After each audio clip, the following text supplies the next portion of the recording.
Shanu b'mitzvotav Anu Tivanu la'asot b'divrei Torah. Amen. Amen. In Torah. So we're right in the heart of the Exodus story. It's very dramatic. And the killing of the firstborn takes place in this Parsha. It's Parshat Bo.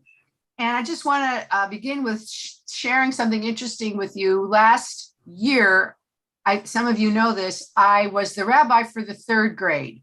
And we would do, I would do Judaica or Jewish things.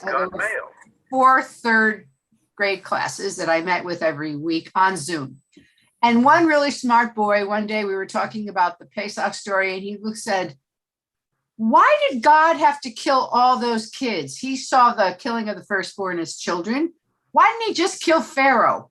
And I said, that's a really good question. And then he's got, he was very upset by the whole idea of the plagues and the suffering and whatever. So, I mean, I want to look at that.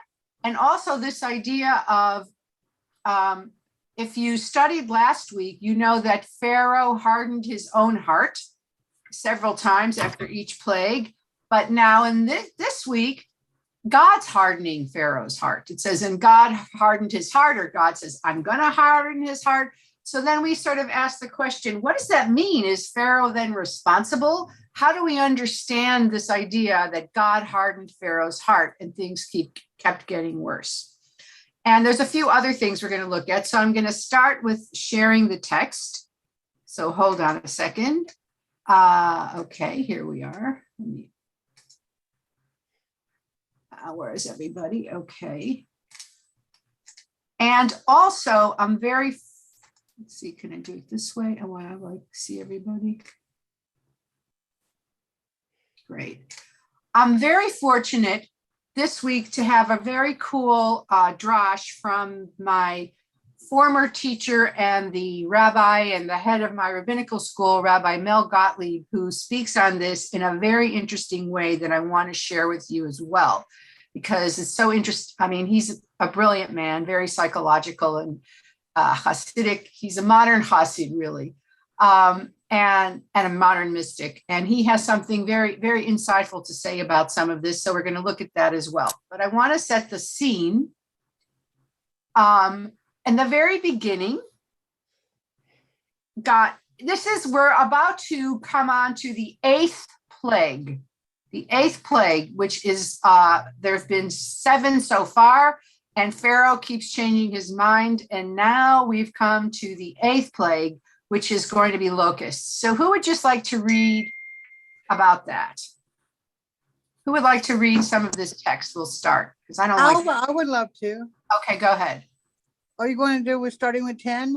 Yes. Then the Lord said to Moses, come in to Pharaoh, for I have hardened his heart and the heart of his servants, that I may show these signs of mine among them, and that you may tell in the hearing of your son and of your grandson how I have dealt harshly with the Egyptians, and what signs I have done among them, that you may know that I am the Lord. Keep going. So Moses and Aaron went into Pharaoh and said to him, thus saith the Lord, the God of the Hebrews, how long will you refuse to humble yourself before me? Let my people go, that they may serve me. For if you refuse to let my people go, behold, tomorrow I will bring locusts into your county, and they shall cover the face of the land, so that no one can see the land. And they shall eat what is left to you after the hail, and they shall eat every tree of yours that grows in the field. The grows in the field. They shall fill your houses, and the houses of all your servants and all of the Egyptians, as neither your fathers nor your grandfathers have seen from the day. Oops. I'm looking for the next paragraph here on my screen. From the day they came on earth to this day. Okay, I got thinking. They came on earth to this day. Then he turned and went out from Pharaoh. Okay, stop here. Yes, ma'am. And then I just want to read one more part. Then Pharaoh's servant said to him, how long shall this man be a snare to us? Let the men go, that they may serve the Lord their God. Do you not yet understand that Egypt is lost? So let's talk about this idea of God's hardening Pharaoh's heart. Okay, I'm going to stop the share for a minute because I think it's really interesting. And I looked for many interpretations from different rabbis about this idea of hardening Pharaoh's heart. So let's just start with this idea. Is Pharaoh responsible if God has hardened his heart? And I want to point out that even though it says God hardened the heart of his servants, the servants said, let them go, because can't you see what's happening to your country? So let's just talk about Pharaoh's psychology and what hardening of the heart is, and is he responsible if it says God hardened his heart? So any of those topics, I'm curious. Roy, do you have your hand up? I don't, but as I think about it, does Pharaoh or man is their free will able to overcome God's command or the hardening of the heart? I guess that's my question. That is a good question. Okay, so what do you think? Well, I'd say in theory, yes.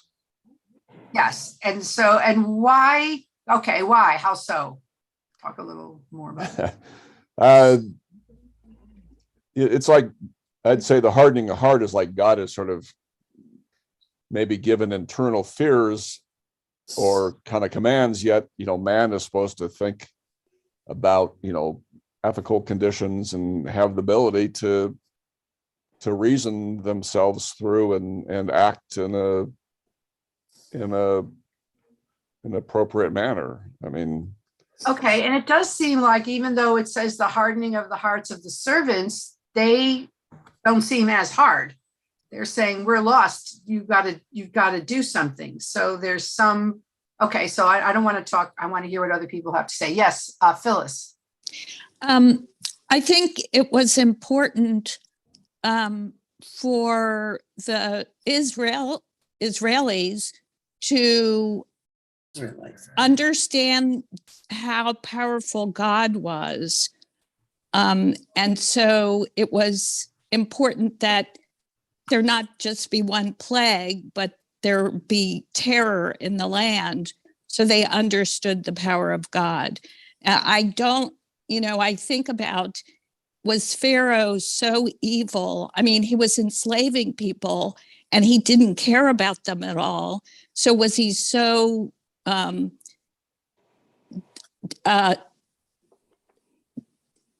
caring about them as human beings that they would be so important to keep enslaved? Well, he was more than enslaving them. He was murdering them. He was saying all the baby boys should be murdered. He was genocidal. He was a mass murderer and he was genocidal. And then the question is, were the Egyptians in sync with him? And we could look at can we look at like Germany and Hitler, and the rabbis, the commentaries say that a third of the people totally supported Pharaoh. A third were kind of like indifferent, and a third were very sympathetic to the Hebrews, to the Israelites. So that just like in any society, there was this demagogic, murderous leader, and he had his followers. And then, ironically, the followers suffered following him. They're the ones who all the plagues were foisted upon. So, okay, but let's talk. So is Pharaoh responsible for his own behavior, or do we say God? It's God making Pharaoh do these things. What do you think? May I speak, Rabbi? Yeah. I'm not sure. I have a lot to learn, but I think God's he has a really big plan here for Israel, for our people, to preserve them. And then Moses comes into the picture later, and the people leave Egypt. It's in the story with Joseph. Everything, God hardening Pharaoh's heart. Is Pharaoh responsible? I don't think so. I think God allowed this to happen because he's in charge of everything. He's in charge of everything. I just think God has a plan. It's horrible what he did, but Okay. Any other opinions about this hardening of the heart? Lorraine. I do see Phyllis' perspective, and I agree with it to an extent, because I do believe that after so many years being enslaved and in Egypt, the Israelites needed to have that foundation of faith that could be elicited through these means of having the plagues and the wonder and the knowing that this is powerful. But then I think, well, Hashem being one of his attributes being justice, is it fair for even him to use somebody else as a tool, right? To say, I am hardening his heart, so I could actually do these plagues and then all of this to happen. Is it fair for him to do that? I don't have the answer to that, but one of the perspectives that I have seen related to this topic is that when it says that the hardening of the heart happened in the Pharaoh, what it implies is that he had done this already repeatedly, so he was out of control. Like his will had already departed him. It's almost like when we engage in a habit that is so strong that we can't really have too much control over it. It's more of a biological thing. Let's say if you go after work and you have a glass of wine every day, it's hard for you to stop having that glass of wine after the end of the day, every day. Or the same can be with cookies and milk, right? Like if you engage in a habit, it will be hard for you to stop doing it. Okay. And that's a perspective that I have listened about that, and that I think that it makes sense. Well, the rabbis do say that Pharaoh's heart was so hardened that it was unmovable at this point. It was so calcified in evil. And there's also this idea, well, there's multiple ideas. There's the idea that the Egyptians are saying all their gods are helpless in front of Hashem or God, which is an important lesson in the Torah. We're always saying, do not worship false idols. And there's also this idea that Pharaoh was considered a god, and it was a battle between two gods in a way. You know, when Pharaoh would see it, he's a god, and then there's this other god that he knows because he sees the plagues, and they're in a battle, and he's delusional or has this ego about it. I also read, I was really looking for other answers. I found a Christian interpretation that I found very interesting. And the Christian interpretation was that what hardened Pharaoh's heart was not that God made him cruel, but that when he saw the wonders, both the beauties, the blessings of God, or the protection of the Jewish people, that's what hardened his heart. In other words, the hardening came as a result of seeing the power of God. Not that God literally hardened his heart, but the result of seeing the power of God, and they say the glory of God, because that's a big thing in Christianity, hardened Pharaoh's heart. So basically they're saying, when God said, watch this, the more great things I do, the harder his heart is going to get, or the more powerful things I do, the more his heart is going to be hardened. Not that he literally made him more evil. So jealousy. What do you think about that idea? As Jealousy. Well, not Benjamin, did you want to say something? I just said one word. It sounds stubborn. Oh, stubborn. Pharaoh? Pharaoh was very stubborn, yes. Oh, I think he was beyond stubborn. I think beyond stubborn, but just the way you describe that, the Christian view about here, one God fighting another God, and who can out God them, and then with these plagues, and Pharaoh said, "Hey, is going to be tough and stubborn. Yes, but that's not the Christian part. The Christian part is that, and I like it actually, that God's wonders was what hardened his heart. So it's more a competitive, stubborn thing, an ego thing. Like, oh yeah, you know, this ego of refusing to acknowledge something greater than Pharaoh himself, as opposed, I found that more acceptable personally than God just made him crueler and crueler. Brad, I see your hand kind of. Well, you know, I'm relating this to the other key sentence in this passage, where it says that where God says, let these people go so that they may serve me. And we forget about that second clause, so that they may serve me. So I think that hardening Pharaoh's heart is relating to that let so that they may serve me. In other words, it's more for the Israelite audience to understand God's power, because if it was an easy romp to just destroy Pharaoh, that wouldn't be so convincing to them to serve God. But the fact that, you know, that Pharaoh is a formidable adversary, that gives greater credence to the serve me aspect of this liberation. And also serve me, not you. Yes. They're Pharaoh's, he's Pharaoh's slaves. They're slaves to Pharaoh. They serve Pharaoh. He's saying, serve me. And in Judaism, serving God, we see is, you know, doing the mitzvot, having, you know, doing all these positive things, as opposed to being enslaved to Pharaoh. So there's also this idea of that could harden Pharaoh's heart, just saying they're going to serve me, not you. So I think you're right. So there's many ideas around this idea of the hardening of the heart.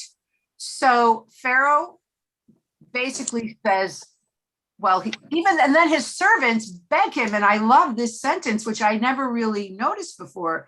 Don't you know that Egypt is lost? We're lost. The direction you're taking us. And honestly, I couldn't help but thinking of what's going on today, where these governors and these people are just so stubborn, and their population is not getting vaccinated, and they're dying, and they're lost. And I actually had compassion reading this section for the first time about all the people that refuse to be vaccinated because they're lost. They're being led by some people that they really believe know the truth. Some of them, like these servants or whatever, are saying, no, Pharaoh, we're lost. You're destroying us with your stubbornness, with your competition, with your need to be number one, and your word being the way. So let's go back to the text. You're so smart, Rabbi Susan Nanus. Oh, thank you. Okay, share. Where are we? Parshat. Okay. So, then Pharaoh say, so Moses and Aaron were brought back to Pharaoh. So the rabbis say, that means they left and they came back. Go serve the Lord your God. Okay, he's conceding, but which ones are to go? And Moses says, we will go with our young and our old. We will go with our sons and our daughters and with our flocks and our herds, for we must hold a feast to the Lord. But he said to them, okay, so now the Lord be with you. And I read that this is a sarcastic remark, with rare sarcasm in the tone. Oh, the Lord be with you if I ever let you and your little ones go.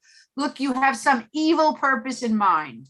No, go the men among you and serve the Lord, for that is what you are asking. And they were driven out from Pharaoh's presence. So basically, he says, no, you're not going to come back. You have a plan, which at this point, I mean, he said, let my people go, then they may serve me. So do you think that Moses, hold on, What do you think? Did Moses know he was taking them away permanently, or did he think they were just going out to the desert to sacrifice and worship God and come back? What do you think Moses knew, or what do you think Moses and Aaron knew? Because basically Aaron is there always speaking as his spokesperson.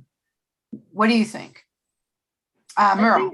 I think that Moses and Aaron had this feeling that God's serving God, there were so many other ways to serve God that weren't painful, that didn't hurt, that weren't like the plagues against them.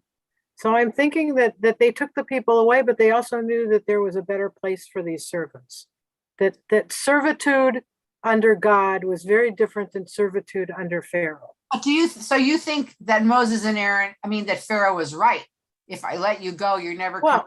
Yeah, I think Pharaoh knew that letting these people go wasn't going to be. I think his hardened heart the lesson was that if you let them go, they'll have a better life, and yeah, they can serve God, but they'll serve God in a better way. There's so many other options besides being what we look at as slavery. Okay, Lorraine, is your hand up? Your little icon is up. Yes.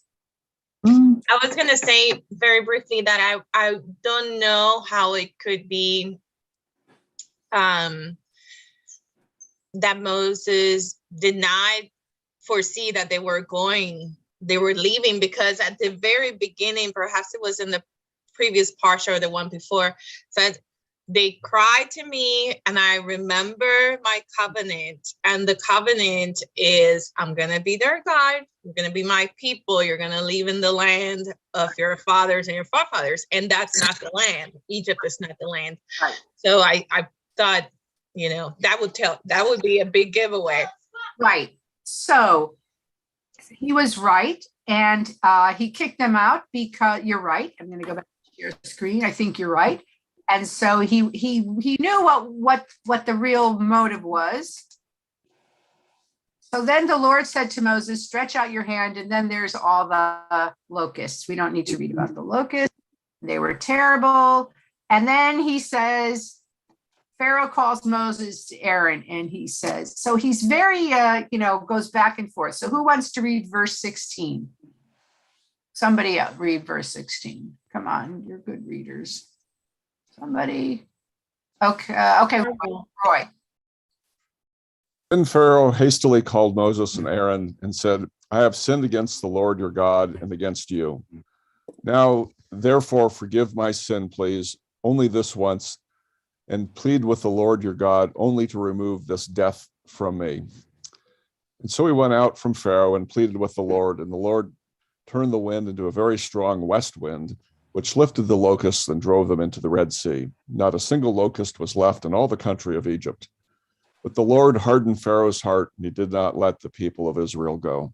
So it's interesting if you read it as God just made him more stubborn, or if the Lord's actions or God's ability to bring locusts and take locusts away made Pharaoh harder. Like, oh no, I just can't give in to him.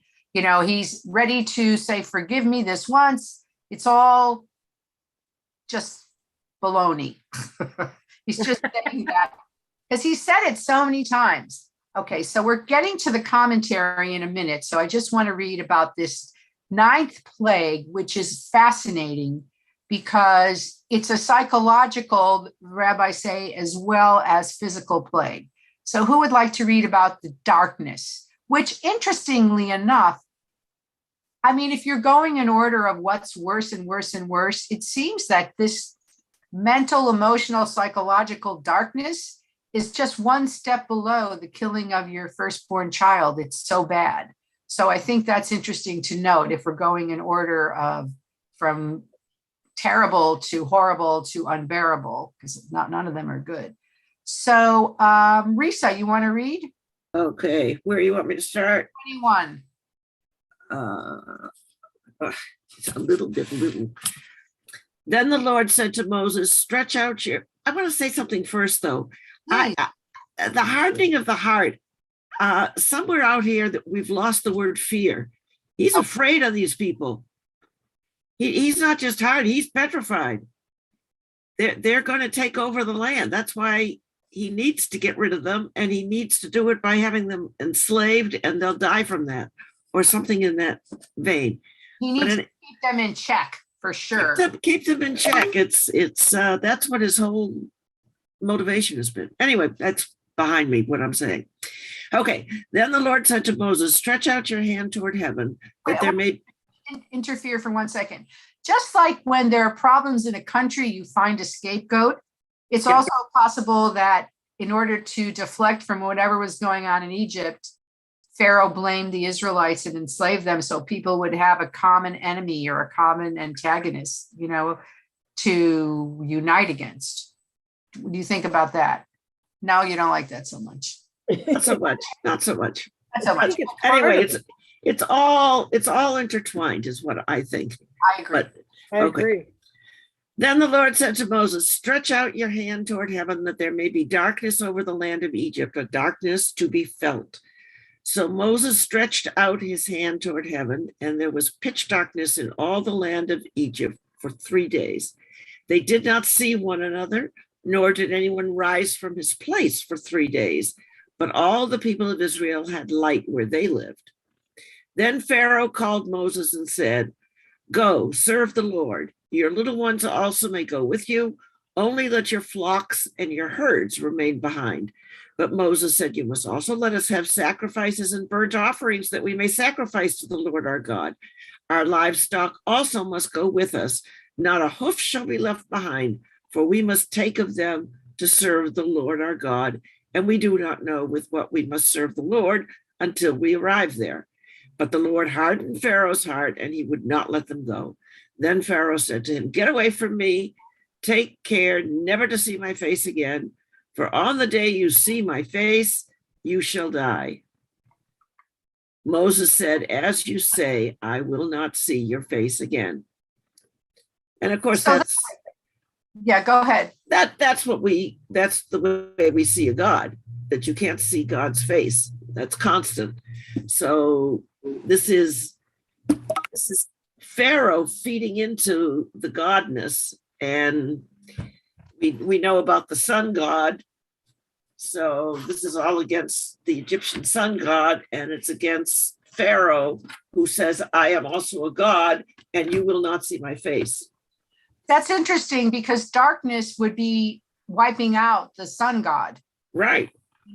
But why do you think after darkness, which doesn't seem that bad, maybe after boils and lice and cattle disease and frogs and whatever, that he says, okay, you go and your children go, he's always trying to compromise. He's always trying to keep something back, that he's not totally capitulated. But now he's saying after the darkness, why you can go with all your people. So what is it about the darkness? So this is Risa. It's psychological. It's getting inside your brain. It's not being afraid of something physical. This you can't touch, but it's like being afraid of the minute that you would go blind. This is not just darkness. This is complete blindness, and that hits your brain in a different way than the fact that there's blood in the water. Okay, I agree with you. Merle, did you have your hand up? Yeah, I'm just saying that, you look at people can be very fearful of the dark, that you can't control what you're doing. And in a lot of, I look at myself with my diabetes and my back problem. If I'm in a certain place and it is pitch dark, I am totally off balance. And so I look at that. One of my granddaughters all of a sudden has this terrible fear of sleeping in the dark. The hallway light has to be on. So there's darkness, and also the rabbis say it was depression. It was severe psychological depression. Definitely. Time. No question about it. And that's why nobody could move. They were so depressed, they couldn't even move. So I want to look at 2 sentences here from Rabbi Gottlieb. I took this from him because he sends out something every week. And this is fantastic. So Moses tells Pharaoh that when he and his people leave Egypt, even all his flock and cattle must leave with them. For we shall not know how we are to worship, he says, Hashem, God, till we get there.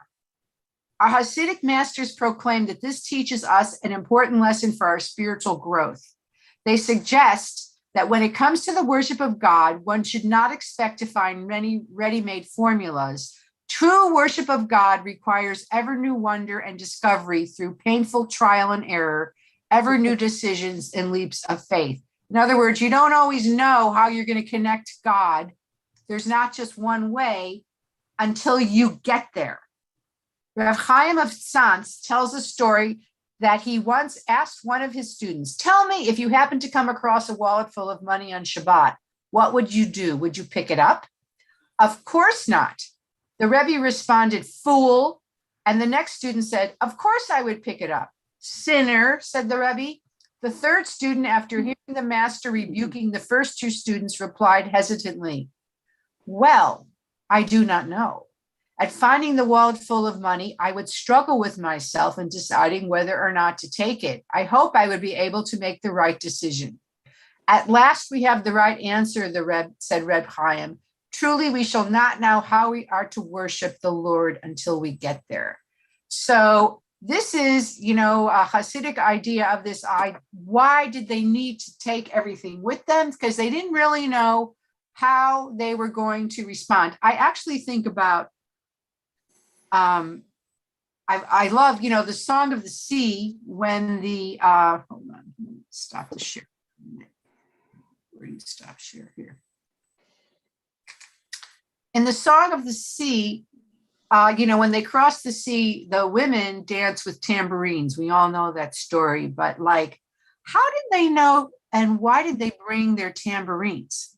They were running out the door, they were rushing. It says, when you eat the sacrifice and you put the blood on your doorpost, eat standing up with your loins girded and you're packed to go. I mean, there's this get ready to leave immediately, and yet the women brought their tambourines. Why do you think they brought their tambourines? Because in worship and raise your hand, or somebody. Who has an idea? Joy, do you have an idea? No. Somebody else have an idea? Phyllis? I think it was a very hopeful thing. I think they saw a better place ahead and they wanted to be prepared. You never know. And it was a way of worship. It actually, breaking out into song and dance was the first time they'd ever done that we know of in the Torah. And it was you never know. And they wanted to be prepared for joy. In this case, they wanted to be prepared in case they were going to be able to celebrate or create music. And I think about the story of the Jews during the Holocaust who were deported to the camp of Theresienstadt or Terezin, which was outside of Prague. And these were the Jews who were sent there. It was a way station to Auschwitz. They did not know that, a waiting place, really. And the Jews of Berlin, Frankfurt, Prague, and Vienna went to this camp. So you can imagine the level of artists and musicians, and all the musicians brought their instruments. And you only could take 60 kilos total. So you couldn't take everything. Every single one, or most of them, of course, brought their instruments because they had hope, because this was a part of them. And I'm going to call on you in a minute, Merle, they created orchestras in the camp. They got together, and conductors were there, composers, and they created their music, trying to sustain life and hope, even in the worst situation. Yes, Merle. I'm just thinking too that to a musician or an artist, your supplies, your musical instrument, your art supplies are the most important thing to you. And when you're told to pack up your precious, whatever 60 kilos is, I don't know how much it is, that's part of your 60 kilos, because that's a really important thing to you, and it can always be used, hopefully, wherever you are, not knowing what's going to happen to you. Right. And also, I realized that that means that even as slaves, these women had tambourines because of what, they had them even in the worst conditions. They were making music or creating dance or whatever because they couldn't bring it. They had them there. That's why they were able to bring it with them. So that's the idea of being prepared to worship God when you're there. And we all, I'm sure, have had experiences where you're just overwhelmed by something so beautiful or so holy or whatever, and you respond in a way that you might burst into tears, or you might decide to give charity, or you might decide to do something else because that's where God is and where you are in connecting to God at the same time. Okay, so now I want to look at what he says about darkness. Okay, where am I? Oh, okay. Thank you, Rabbi. Welcome. Okay, so okay, how about somebody who hasn't read? Stacy, do you want to read? Sure. Okay, from Another Poignant Lesson, and then I'll move this over. Okay. Another poignant lesson in worship is taught in relation to the plague of darkness. It was a darkness so thick that they did not see one another. The obvious, okay. It's funny. Question? Well, the photos are blocking part of the text. Is there something I should do to? Obvious? How's Okay. that? Okay. The obvious question is raised, or the question is raised about the nature of this plague. Why was it called a plague in the first place? After all, the Egyptians could have lit lamps and been able to see despite the darkness. Isn't that what they did every night when it got dark? Our sages explain that the darkness from which the Egyptians suffered was a special kind of darkness. It was not a darkness that affected the eyes. It was a darkness that affected the heart. Physically, they were able to see, but they did not feel for each other. They did not care for one another. That is what the Torah means when it says they did not see one another. They were blind to each other's needs. Each person saw only him or herself. Keep going. And this is a terrible plague. Judaism expects of us that we shall see and hear each person as a human being who has needs, feelings, fears, hungers, hopes, just as we do. Who is a child of God just as we are, who is fully entitled to be treated with the dignity, justice, and compassion we claim for ourselves. That is the essence and the prime teaching of our tradition and the hope for our world. So I feel, okay, I'm going to stop the share. Do you feel that we're right now in our country, or in, I think in our country, let's start with our country, in a plague of darkness? Yes. Yes. Okay, Joy, talk about why.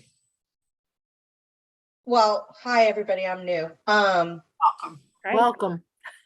Thank you. Because I think this whole pandemic we didn't know what it was starting out to be like. And it doesn't seem to ever be ending, which is making a lot of people who maybe generally have a very bright disposition find dark places they've never seen before. Right. So there's that kind of darkness. What about the kind of darkness that's depression, right? Or hopelessness. Hopelessness, yeah. What about the darkness that the rabbi is talking about, which is a slightly Phyllis? I think it's a lack of sense of community and caring for other people. And I think we see that being played out today in major ways, that people are risking other people's lives by not being vaccinated. Oh, that's interesting. I also think I agree with you.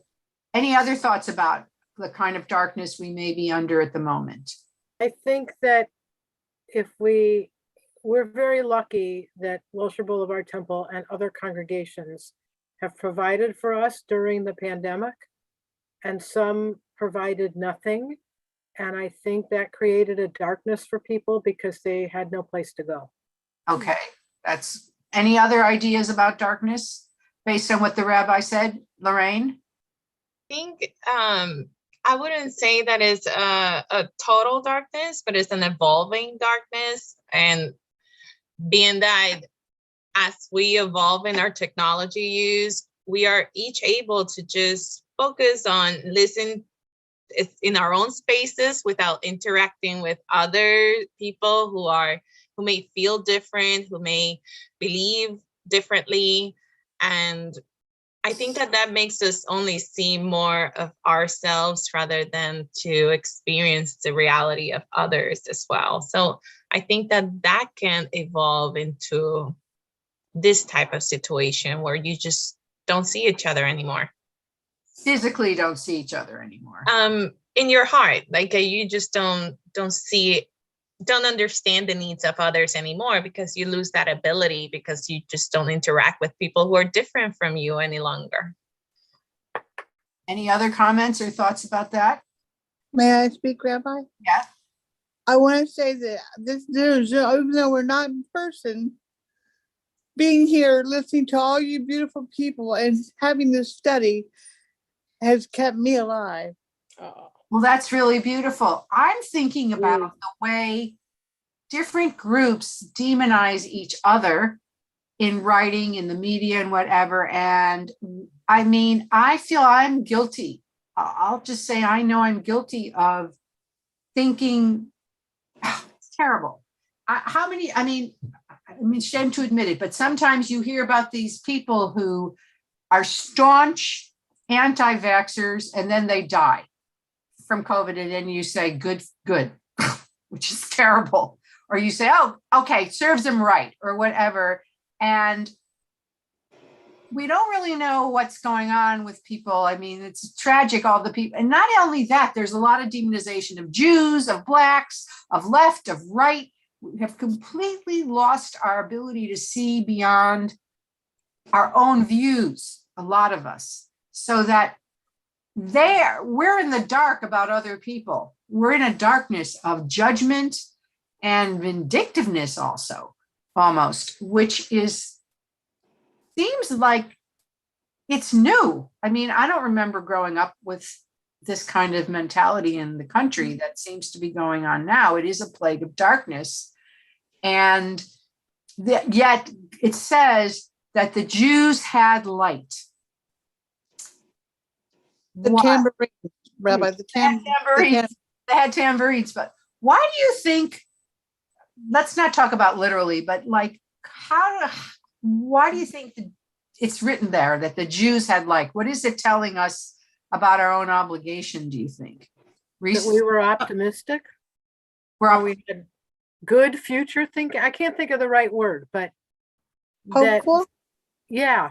Hopeful? Thank you, whoever said that. They were hopeful. What do you think? I think that, Risa, do you have a comment, thought about it? Well, I think that sense of losing community, they were regaining community. They were pulling together and getting ready for something. They didn't know what exactly was going to happen, but they were pulling together.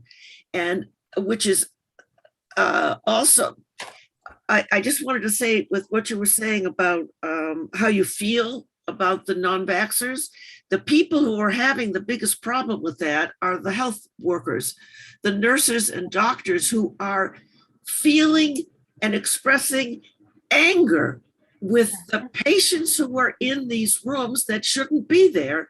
They're all exhausted from working and taking care of them, but psychologically, they are in turmoil about these non-vaxxers. And there's been people who've said the non-vaxxers should be refused insurance, that if you're in with COVID and you were not vaxxed, it's different than if you were and you have a breakthrough, and insurance shouldn't cover them. They're saying things like that they never would say. So let's just take for a minute. I know this is not Torah, but why do you It's all Torah. Yeah, It why is are they Torah. not being vaxxed?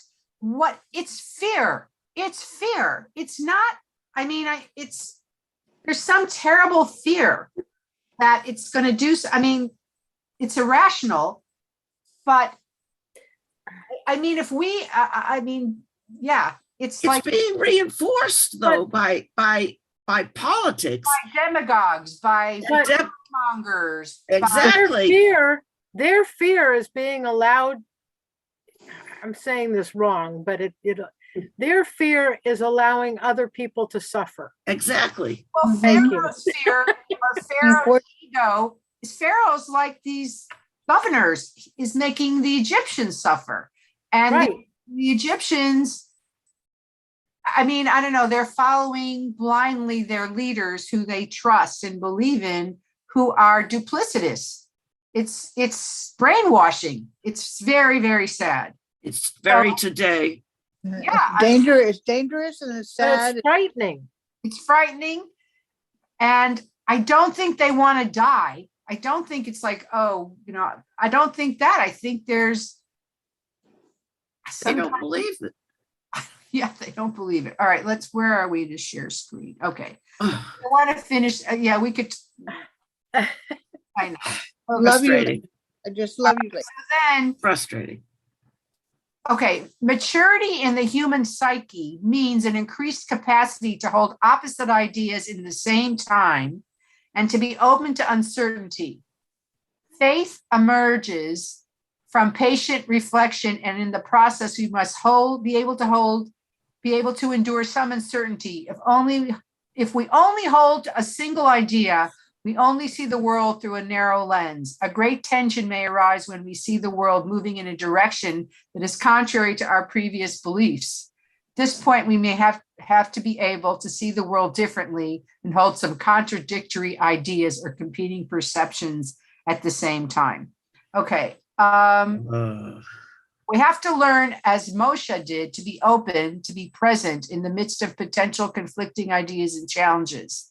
There is a danger of being unable to bear this creative tension and opt to obviate the obvious opportunity to experience the new that emerges. There is the temptation, because of the tension, to close off to the new and hold on rigidly to something familiar and secure.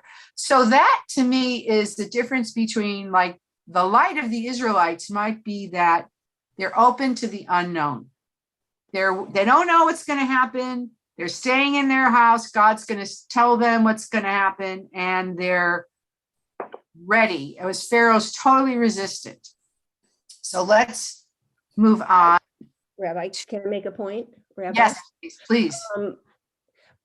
The context of this reminds me of how, and I think you've discussed this in some prior discussions, is that the great rabbis, they talked about different things. They had different viewpoints.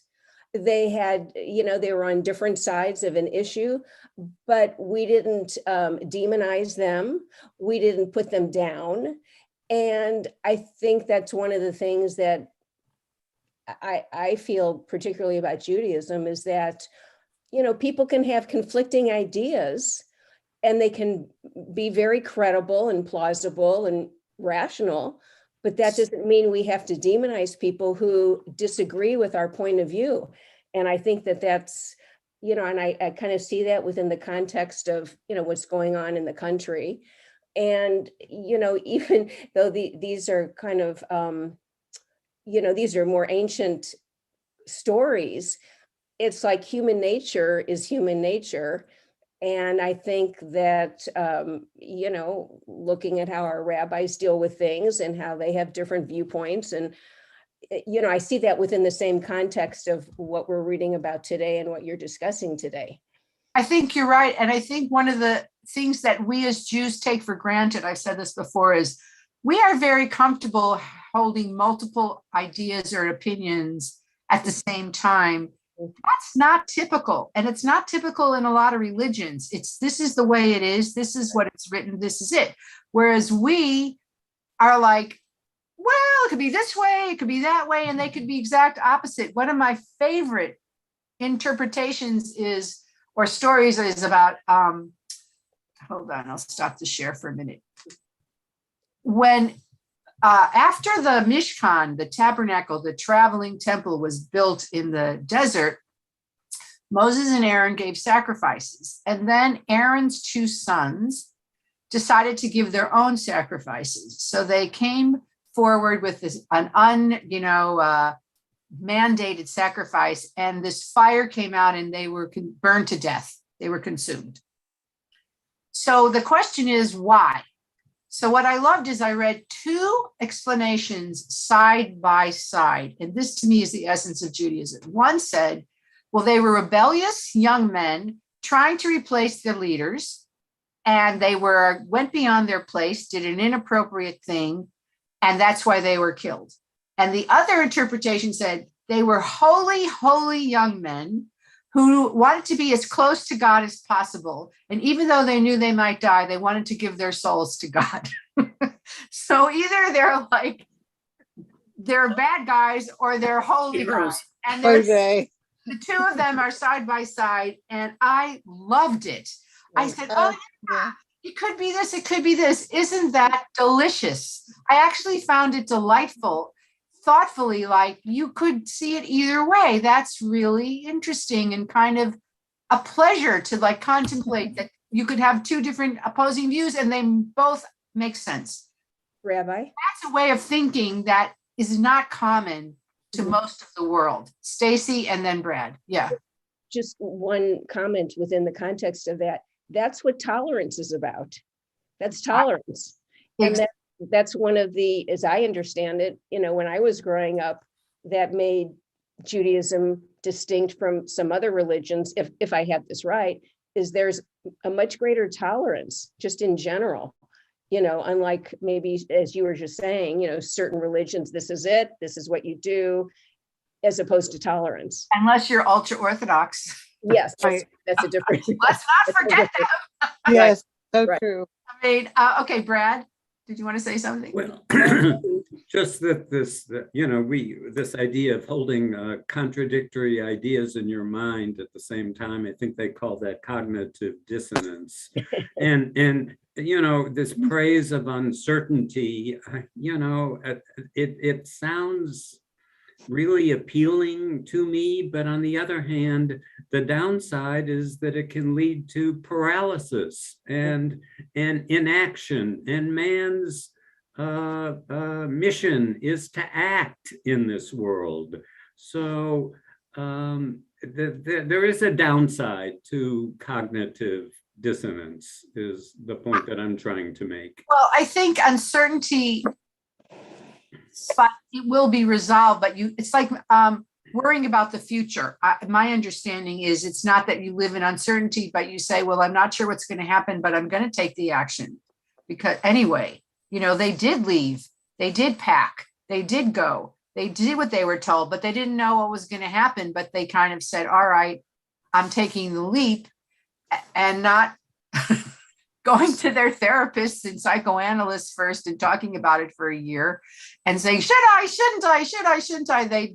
But I agree with you, if it leads to paralysis, it's, and I know it's dissonant. I don't find it dissonant personally to have those 2 points of view. I just think it's like, it kind of expands my mind and makes me understand, wow, there's more than one point of view that I could learn from, and that it is sort of where's the intention there kind of defines what's going on, and we don't know. But I agree with you that if it paralyzes you, it's useless. I'm not sure that, I don't know that was the point, but that you're absolutely right about. Anybody else have Ben?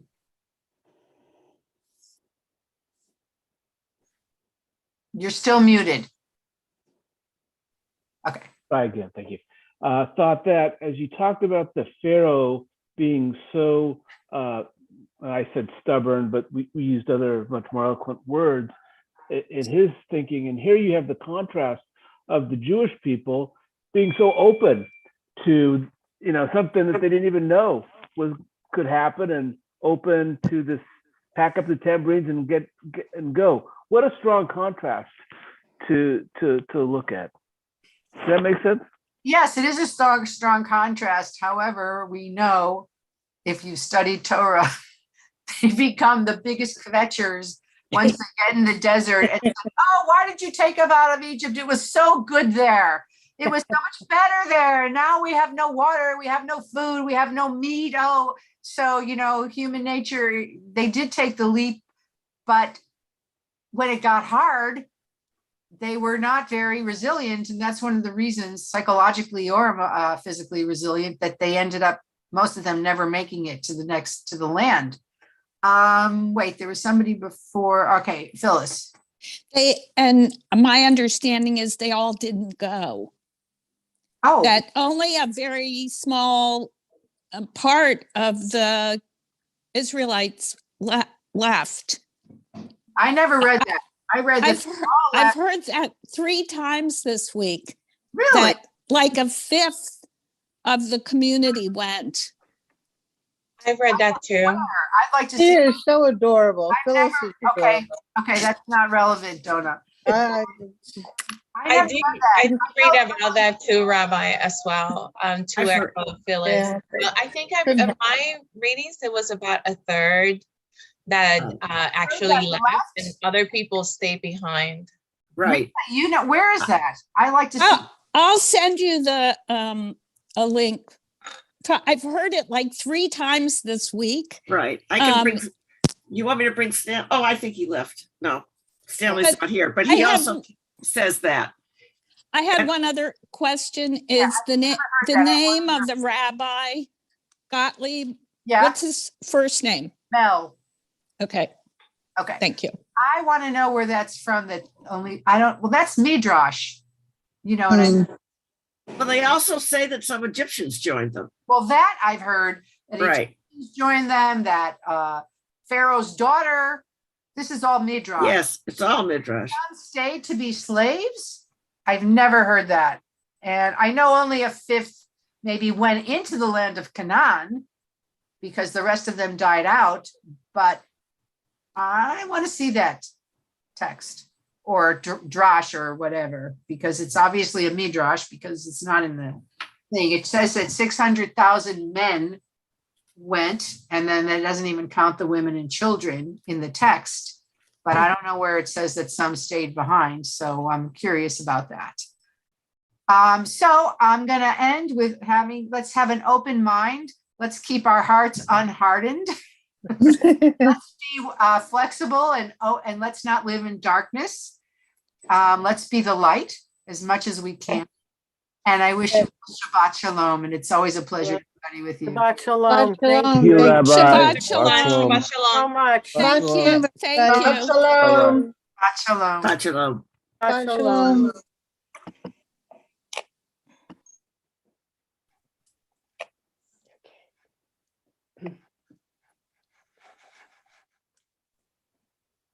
God bless everybody. You lift up my week and made my Shabbat so precious. Very nice.